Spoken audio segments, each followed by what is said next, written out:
एक बार की बात है, एक गांव में गायत्री नाम की एक औरत रहा करती थी। कुछ सालों पहले गायत्री के पति का देहांत हुआ था। तब से गायत्री पूरे घर को अकेले संभालती थी। उसके पति ने मरने से पहले वहाँ के जमींदार से कर्ज ले रखा था, जिसकी भरपाई गायत्री खेतों में काम करके करती थी। एक दिन जब गायत्री खेत में काम कर रही थी, चल गायत्री, घर नहीं चलना। दीदी बस थोड़ा सा रह गया है, आप जानती हो जमींदार के आदमी बाद में जांच करते हैं। मैं नहीं चाहती वो किसी भी चीज को लेकर बाद में कुछ बोलें। ठीक है, जैसी तेरी मर्जी। इसके बाद रेशमा वहाँ से चली गई। धीरे धीरे सूरज ढलने लगा। गायत्री ने अपना काम खत्म किया और घर चली गई। माँ आ गई। माँ, दादी ने खाना बना दिया, चलो आ जाओ खाना खा लो। मैं हाथ मुंह धोकर आई। माँ, आपने खाना क्यों बनाया? बेटा, मैं बूढ़ी भले ही हो गई हूँ, लेकिन इतनी नहीं कि घर का थोड़ा काम भी ना कर सकूं। माँ, आप जितना भी करती हैं मेरे लिए उतना काफी है, लेकिन आप ज्यादा मत किया करो। तू चिंता मत कर मेरी, तू बाहर का देख लिया कर, घर का मैं देख लिया करूंगी। अब शांति से खाना खा और मुझे कुछ नहीं सुनना।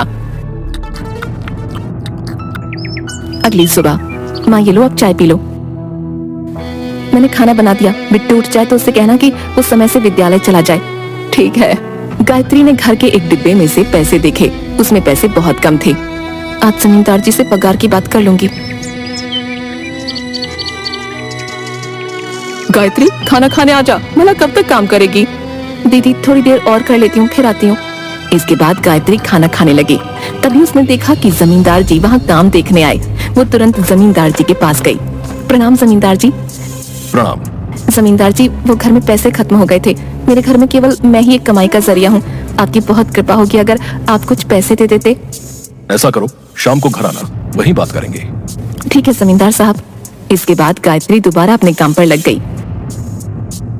शाम को गायत्री जमींदार के घर पहुंची। प्रणाम जमींदार जी। प्रणाम। जमींदार जी, वो घर में पैसे खत्म हो गए थे। मैं घर में केवल एक ही कमाई का जरिया हूँ। आपकी बहुत कृपा होगी अगर आप कुछ पैसे दे देते। तुम्हें तो पता है, तुम्हारे पति ने मुझसे कर्ज लिया था, वो तो निकल पड़ा। अब अगर तुम्हें भी देता रहा तो मैं तो रास्ते पर आ जाऊंगा। तुम पहले सारा कर्ज दे दो, फिर ले लेना पैसे। जमींदार जी, ऐसा मत करिए, मैं आपके अलावा कहीं काम नहीं करती। अगर यहाँ से भी पैसा आना बंद हो जाएगा तो हम भला कहाँ जाएंगे? हमारी मदद करिए जमींदार जी। घर पर काम करोगी हमारे, बहुत पैसे दूंगा। कैसा काम जमींदार जी? वो तुम्हें सब समझा दूंगा। ये क्या कह रहे हो आप? कहाँ जा रही हो? गायत्री वहाँ से चुपचाप निकल गई। देखा, ये गरीब ऐसे ही होते हैं, बस पैसा पैसा पैसा चाहिए इन्हें। बड़ी अकड़ है ना इसके अंदर। एक काम करो, इसे रात तक काम कराओ, जितना हो सके उतना काम कराओ, तब जाके अकड़ टूटेगी इसकी। हे प्रभु, कृपा करो हम पर। घर पर अनाज भी खत्म होने वाला है। मैं ये सब कैसे करूंगी, समझ नहीं आता।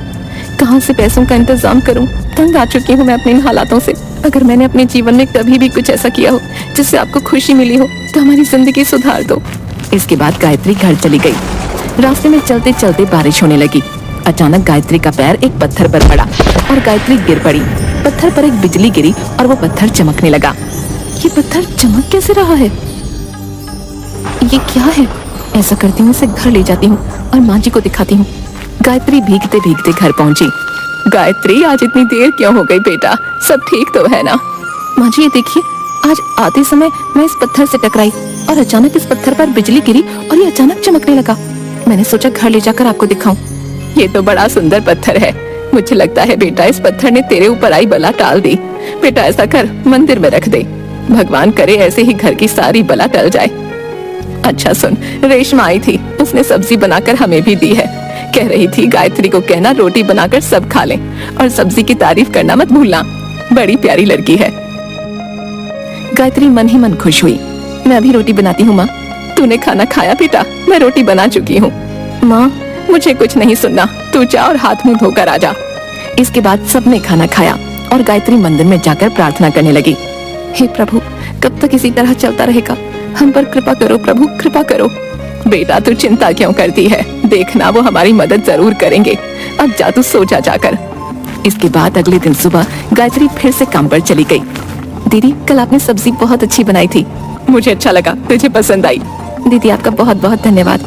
कोई नहीं, चल अब काम कर। जमींदार के आदमियों ने देख लिया तो परेशान करेंगे फिर। इसके बाद जमींदार का आदमी गायत्री को जमींदार के पास ले जाने आया। सुनो गायत्री, जमींदार साहब ने बुलाया। गायत्री चुपचाप जाने लगी। कल तो तुम अकड़ में चली गई थी, लेकिन कान खोल कर सुन लो, तुम्हारे पति ने जितना कर्ज लिया है मुझे वो इस महीने के आखिर तक चाहिए, और अगर नहीं मिला तो तुझे और तेरी उस बुढ़िया सास को जेल में भिजवा दूंगा, मेरे सारे पैसे खाने के इल्जाम में, समझी? ऐसा मत करिए, मैं इतने सारे पैसे कहाँ से लाऊंगी? ये तो कल अकड़ में जाने से पहले सोचना चाहिए था। अब जाओ, काम करो अपना। इसके बाद दोनों काम करने लगी। रात तक काम करने के बाद गायत्री थक गई, लेकिन जैसे तैसे गायत्री घर पहुंची। जल्दी इधर आ गायत्री। क्या हुआ माँ? सब बताती हूँ, इधर तो आ पहले। आज जब मैं पूजा कर रही थी मैंने देखा ये लोहे का सोना हो गया। ऐसा कैसे हो सकता है? सोने का पानी चढ़ा लोहा होगा, ऐसे ही रख दिया होगा कभी हमने। इतनी उम्र हो गई, मेरी सोना देखकर पहचान जाती हूँ, भला मेरी आंखें धोखा कैसे खा सकती हैं? ऐसा नहीं हो सकता। मैं सुनार के पास जाऊंगी और इसकी जांच करूंगी, ठीक है? ठीक है, जैसी आपकी इच्छा। चल खाना खा ले जाके। माँ आप तो जानती हैं, धीरे धीरे घर का अनाज खत्म हो रहा है और जमींदार एक भी पैसा देने को तैयार नहीं। क्या करें माँ, मेरी तो कुछ समझ नहीं आ रहा। देखते हैं बेटा क्या होता है, कुछ न कुछ तो जरूर ठीक हो ही जाएगा, तू चिंता मत कर। माँ मैं बिट्टू को समय नहीं दे पाती हूँ, सुबह उसके उठने से पहले ही चली जाती हूँ, रात को उसके सोने के बाद आती हूँ। माँ अगर आप नहीं होती तो मेरे लिए ये सब झेलना मुश्किल हो जाता। ये तू कैसी बातें कर रही है? मेरे बेटे ने अपने फायदे के लिए कर्ज लिया और मर गया। तूने मुझे अपने साथ रखा, मेरी देखभाल भी की, और उस नालायक का कर्ज उतारने के लिए दिन रात उन खेतों में काम कर रही है। हम एक परिवार हैं बेटा, हम एक साथ रहेंगे। तू चाहती तो बिट्टू को लेकर अपने घर कब की चली जाती, लेकिन तू यहाँ रुकी, मुझे अकेला नहीं छोड़ा। मेरे लिए तो तू ही मेरी औलाद है। दोनों गले मिलते हैं। अब जा तू सो जा। हे प्रभु रक्षा करो हमारी, और कितना दुख देखना बाकी है, कृपा करो प्रभु। इसके बाद अगले दिन गायत्री काम पर चली गई और माँ जी सुनार के पास गई। वहाँ जाकर माँ जी को सुनार ने बताया कि वो लोटा सोने का है। आप इसका कितना दोगे? ये बहुत ही उच्च कोटि का सोना है और भारी भी है। इसके बनते हैं 90,000। जी आपको कहाँ से मिला माँ जी? मेरे दादाजी ने शादी के वक्त मुझे दिया था, उसके बाद से इसके बारे में भूल गई थी। कुछ दिनों बाद बक्से में मिला, इसे देखा तो सोचा बेच दूं, घर में कुछ खाने पीने को आ जाएगा। सब प्रभु की कृपा है माँ जी। मैं चलती हूँ बेटा। इसके बाद माँ जी घर पहुँची। रात को जैसे ही गायत्री घर पहुँची, माँ जी ने उसे सारी बात बता दी और सारे पैसे गायत्री के हाथ में रखे।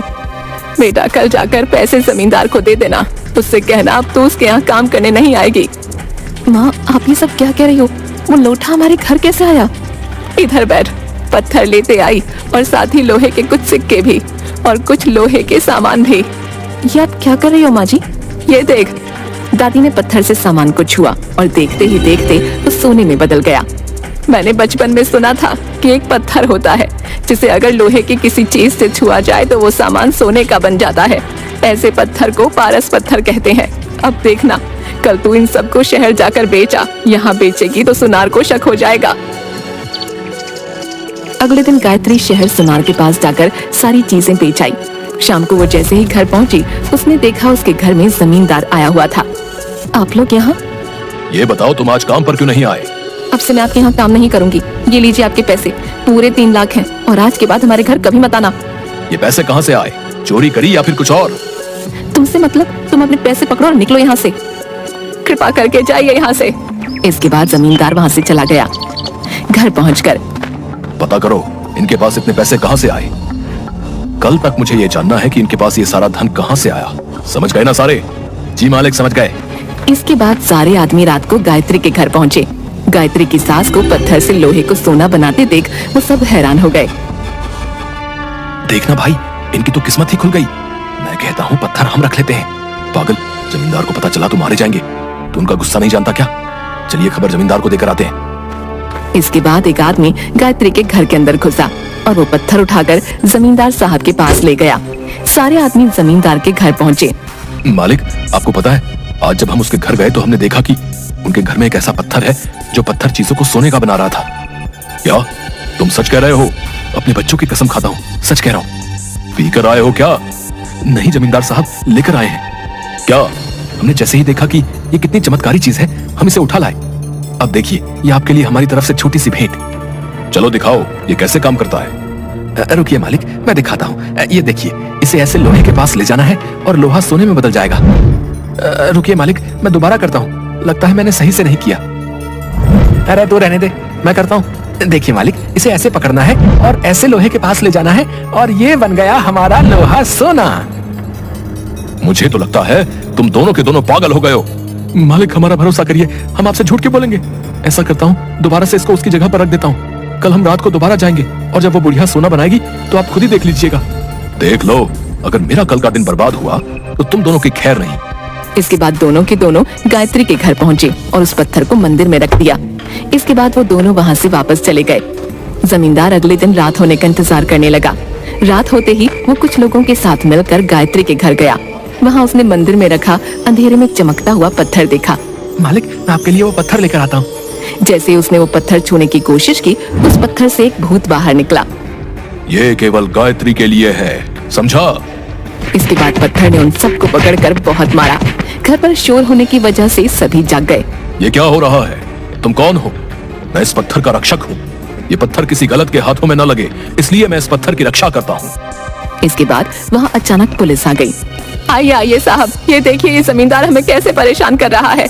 रे सब चिंता मत करो, अब हम आ गए हैं। इस जमींदार को तो मैं बताऊंगा, लोगों की नाक में दम करके रखा है साले ने। हाँ इंस्पेक्टर साहब, हमें ले चलिए वरना हम जिंदा नहीं बचेंगे। अरे तू तो वैसे भी नहीं बचेगा, चल अब सबकी अकल थाने में खुलेगी, चल। इसके बाद पुलिस ने उन सभी लोगों को अपने साथ ले लिया। ये सब क्या था माँ जी? मैंने इस पत्थर को छुपा दिया था और इसकी जगह नकली पत्थर रख दिया था। मुझे पता नहीं क्यों लग रहा था कि कोई है जो इसे चुराना चाहता है, और देखो वैसा ही हुआ।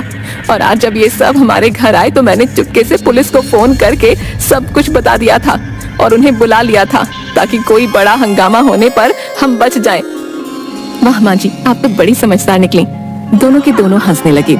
इसके बाद गायत्री ने सारा कर्ज उतार दिया और अपनी छोटी सी भली जिंदगी जीने लगी। इसके बाद गायत्री और उसका परिवार खुशी से रहने लगा।